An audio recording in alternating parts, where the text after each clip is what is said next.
birth date is 9 September 1953, 4:41 a.m., which is a slight rectification off the birth time of 4:35 a.m. Okay. What I would like to do is have a conversation. Sure.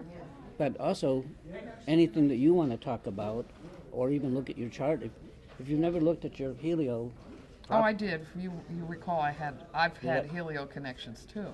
No, but you probably haven't heard me talk about your helio. That's true. I haven't. And I think I know as much as anyone in this group. I would say that's a virtual certainty. Right. So, but yeah, I guess one of the questions I ask people is, aside from all your teachings, aside from all that you've written, when whatever hits the fan, when it comes down to it, the nitty-gritty, what astrology do you turn to? Horary. Horary. And tell us a little bit about what type of horary and what do you do, just in general, not super. Yeah, I mean, if we're talking about in when the feces hits the oscillator situations. We are. Okay. Well, the thing is, probably like every other astrologer, I do general stuff of what kind of periods are you going into, and that kind of general background stuff. And for that, I use a lot of solar returns. Okay. And there is a technique, and Abraham Ibn Ezra is the source on this because he did this with his medical work and some of his other work.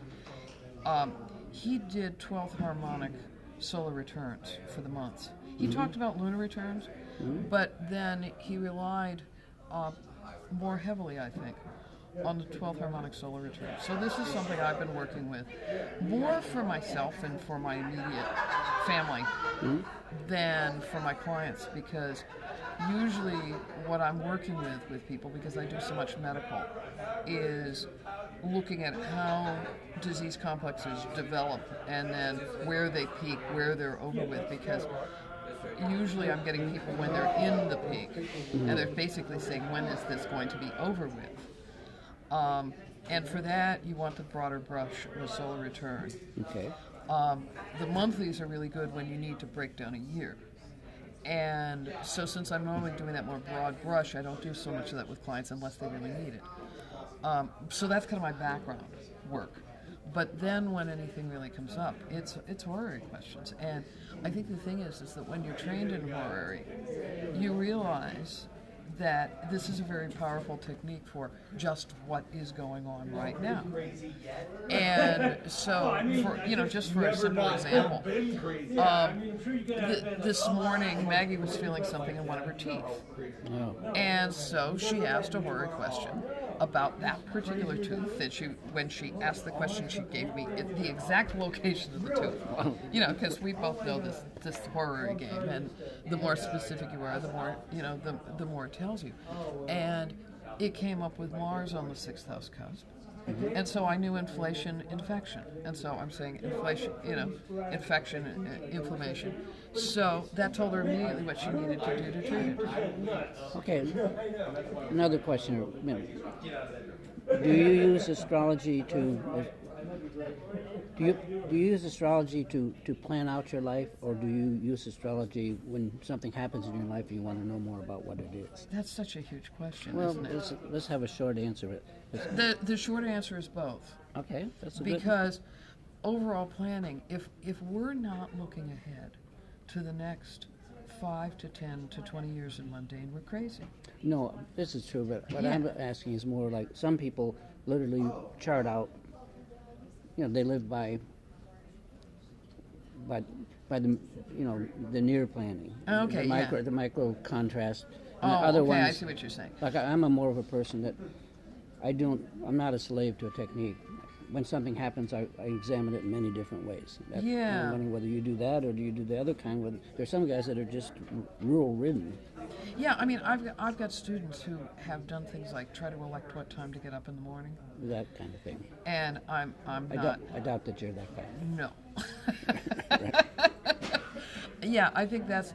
I mean, I suppose when you're young, it's a real, and you're young in astrology, it's an interesting exercise. But you go through it. Yeah. But it's not something I think you want to live your life by. I think a lot of this, Michael, is also do you have anything in your life about astrology? Because I do, and I know you do. Totally. And Like 8 grandkids. yeah, yeah, and a few spiritual practices and things like that. Totally that. Yeah. That's so number one. Astrology is number 2. yeah, so that's the point, that if you have, all of us who are doing this, and we're talking because we both have this passion of astrology, but we're not necessarily monogamous in our passions. Right. And so other things will determine so much of what we do. So I do the long-range planning in mundane. I do kind of the middle-range planning in things like solar returns and just business planning, because business planning doesn't always work out into neat astrological cycles either. No kidding. And so, and it's something that if you want, it's, if you're a trust baby, it's great. You don't have to do business planning, but I do. Mm-hmm. And so that's something and yes, I will look at astrology with that. But business planning has to be done as business planning, and then you switch hats. So on kind of the daily level, the rhythms of my life on a daily level are more determined by what projects I have that I'm working on than necessarily by the fact that the moon's in Scorpio today. Totally, me too. And then some astrologers have a formal religion. I mean, mine's Buddhism, but Buddhism is not a religion. Yeah, now we can even argue about whether it's a religion. It's so, not. Yeah. It's a psychological, it's a pathway, it's a method, it's a methodology. But anyway, do you have a formal religion and also astrology? Some people, astrology attempts to be a religion. So how do you stand in that? Do you have a religion that you also do, or is astrology function as that, or what? Or neither? I don't have a formal religion. Okay. I dropped out of formal religion in my teens. Oh, me too. I was Catholic and I was terrible. When I think it was 12 or 13, I decided that if I was going to be a Christian, I better read the Bible, and I made it through about 4 books. And then I said, really? Well, no, I didn't say really, because now we say really. Right. But then I just said, I'm having a cognitive dissonance. Right. And but then what that proceeded to do for me was put me in a position which I was in my teens and 20s of doing a lot of exploration of comparative religions. Yeah, me too. And there's just so much there. There's such a richness there. But I find that I'm too impish to be very tolerant of too much fixed dogma. No, I love your mind, if I may. So it's cool. yeah. So, but I think the other thing is astrology isn't a religion. Astrology is a path. And we should talk about that. And Yeah. I want to talk with you about that also. Yeah, I have something- astrology is a path, and it's a path I have a great deal of respect for, a great deal of love for. Me too. But that doesn't mean that it's everything, and this is what I keep saying in classes and in students is, the fact that we love astrology doesn't mean that genetics doesn't happen. Yeah. And it doesn't mean that there aren't other dimensions of life that are not astrological. We're mapping out one piece of life. We're not mapping out the totality. Let me tell you, due to the diaspora in Tibet, in the 80s, a great number of very high Rinpoches, lamas, were in this country and had nowhere to go. And we had a Dharma center, and if we would invite them, and we're talking about just not the Dalai Lama level, but close to it, if you would invite them, they would come. Today, they're back in a monastery. You wouldn't get them for $1 million. Yeah. So I pestered them about astrology, just because I wanted to know. I mean, I know a lot about Tibetan astrology, but found out that they themselves didn't know about the calculations. They know how to use it in a day. They all use it, and so I ended up bringing lamas over from India. And actually working on calculations and stuff. There was one, our lineage, which is the Karmapa, the Kaju lineage, had a series of calculations that were running out. That they had a formula, but the old guys died, and they didn't know how to extend the calculations. So I attempted to do that. I was somewhat successful, and I even then took it to Tibet and gave it to His Holiness, which is pretty funny. Which he said to me, this is through a translator, he knows nothing about my astrology. He says, you are Tenzanima, which means holder of the sun. and I'm a heliocentric astrologer. I thought that was pretty darn cool. Yeah, that's pretty amazing. It was pretty amazing. So here's the way that my teacher explained to me about astrology, which is kind of in response to what you said. He says, Michael, astrology is one of the limbs of the yoga, but it's not the root. And this is the image that I came up with. But if you imagine a sphere covered with water, a lot of wind, a little tiny sailboat, astrology can help us, and we can help clients, to set the sails to move from where we are to anywhere else on the globe, especially if it can improve our situation. But we can never leave the globe, which is called samsara. But the Dharma will take us to the center of the sphere from which we can realize the nature of the whole globe. So what they're trying to say, basically, is that astrology is very, very useful, but there's another quality to it that's similar to like rearranging the deck chairs in the Titanic. It can make us be more comfortable, but it will never help us to get out of samsara. We would have to do some formal mind training to turn the experiences that we're having into a realized. And you're smart, so you would understand this, that samsara and nirvana are connate.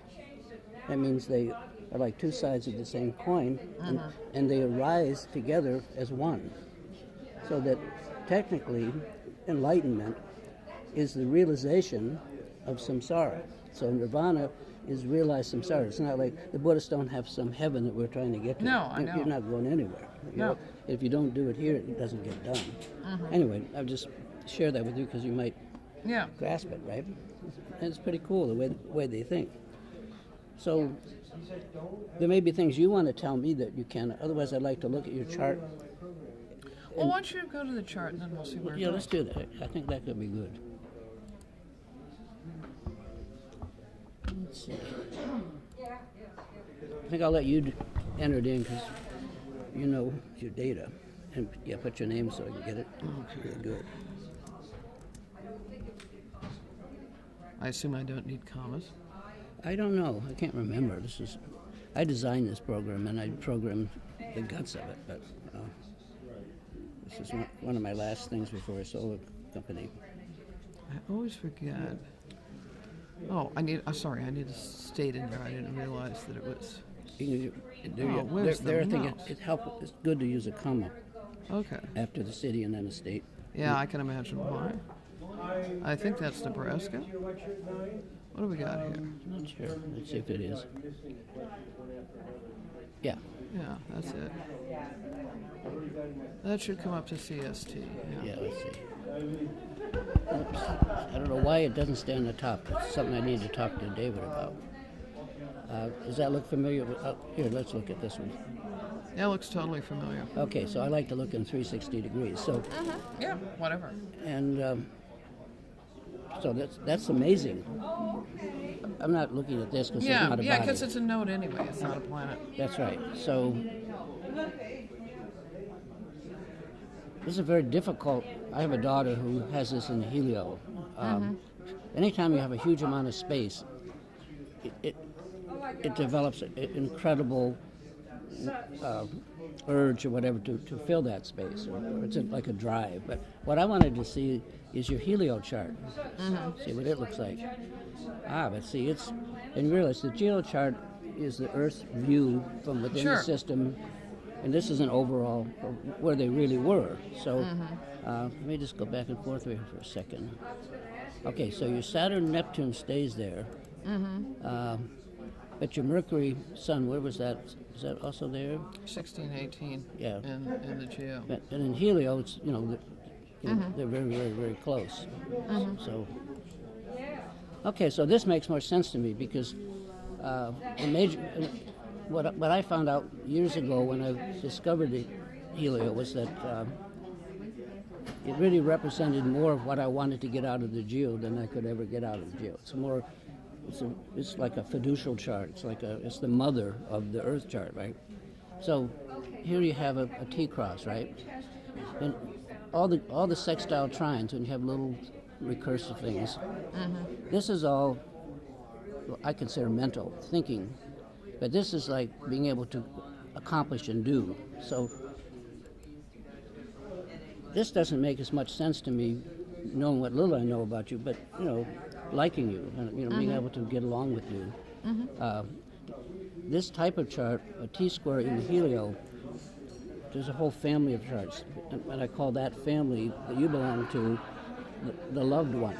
And people love you or would cherish you if they get to know you. So it's highly lovable. And I'm the opposite. I'm part of a group called the Lover. I'm kind of a wallflower. I'm looking. I'm sharp. I see you before you see me. Idea. Anyway, that's just one thought. Yeah, I'll just show you my chart since you're an astrologer. That's my helio chart, which is like an enormous number of grand trines, no red lines, no lovability, but able to see the big picture better than most. So, but my geo chart and pattern is more like yours. It's I have everything. If we look at it this way, I have Neptune node midheaven exactly together. I have nothing. So you've basically got a bowl pattern. But not the opposition piece of it, but fairly. Yeah, it's roughly a bowl. Yeah. But they don't have good names for these other ones. It's like it's so with I have names for all of them. Yeah. I mean, I've typed them all. I have 60 types. But when I started to do this, look at this, I started saying, oh, my Mars is in Aquarius, but in my Geo it's in Aries. So I say, oh, well, I have a hot temper, which I do, but some good Aquarian stuff comes from it. But after a while, I gave up using that kind of astrology and just started to be amazed at the power of the patterns, the stability of the patterns compared to what the Geo shows you. So, and then I began to identify with this. And then gradually I transmigrated my identity from the Geo to the Helio and realized that the Geo was like a subsidiary chart. It was a chart of how I appear, but this is me. I'm not what I appear. Well, now, to what extent do you feel that this happened because we focused on it? Because these are all levels of our being. No, the focus I'm talking about is the focus of identification. Okay. Right? So transferring my identities, stopping to identify myself as how I appeared, and begin to identify myself as who I am, as per. But remember, I look at many coordinate systems in azimuth and altitude, what I call my local space. Oh yeah. In my natal chart, I have the Moon, Saturn, Uranus 3 degrees apart. But in azimuth, if my dad walked outside with me, they were lined up within half a degree. So that's a big thing. And then by moving to where I am, I highlighted Uranus and blocked out Saturn. Bring it to, anyway, I'm just sharing this with you because I've spent 40 years trying to talk to astrologers about this, and they don't get it. And they just say, well, we don't live on the sun, and they think of the sun as a huge ball of hot gas, but they think of ourselves as we have a soul and we're spiritual and we're intuitive, but the sun couldn't have any spiritual qualities. But the sun is so much of the soul. That's what I'm trying to say. The sun is the solar principle. If we didn't have the solar principle, we wouldn't be talking about spirituality. We wouldn't be talking about soul. I'm sorry. Preaching to the choir. I'm with you, right? So anyway, I just always wanted to know what your chart looked like, and I suppose I could have just done it, but I just didn't do it. Yeah, well, it's so much more fun when the person's there. It totally is. So I'm trying to think of what else. Is there anything that you would like to talk about from your many, many years of astrology that you'd like to get out? I'd like more people to hear. I'm going to make a little podcast. Chris Brennan says he wants to, and you don't have to. You can say no, too. Yeah. But I will make it look good. I mean, I will not put any crap in it. I think, Michael, what my experience of myself is that I see the two prongs of my job, so to speak, as being a researcher and being a teacher. Okay. And as a researcher, you know, as you know, my biography on this, because you remember the Astrology Conference, because how you put it together. That was fun. It was fun. Yeah.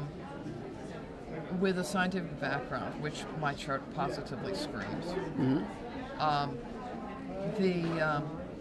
Bringing that side into research. But, you know, I think the other thing is, at some point, with all the methods you do, you also have to transcend them, because none of the ways that we in our incarnated bodies can approach reality are complete. So how do we transcend them? Well, the first thing we have to do is recognize that they are limited.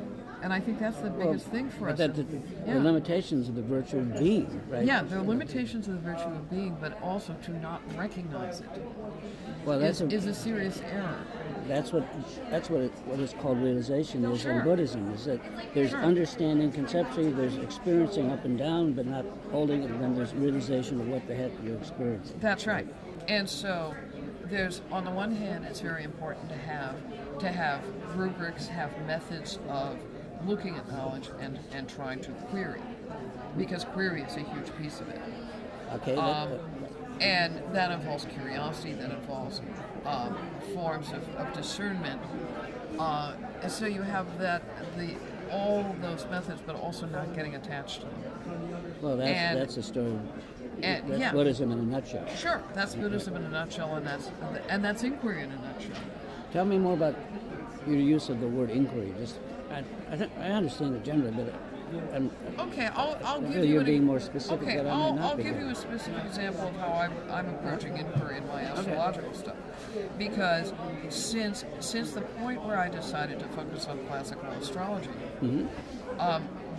the way that I have taken that mandate is that I need to read the classical sources. I need to attempt to understand them, but understand them first on the level of what they were trying to get at, and then at the level of whether that represents simply a historical, cultural, social matrix, or whether embedded in that is a more general sense that be useful. Yeah, is useful, or let's say timeless. Same idea. Yeah. And so I've never approached it as you just slavishly reproduce something that somebody else did.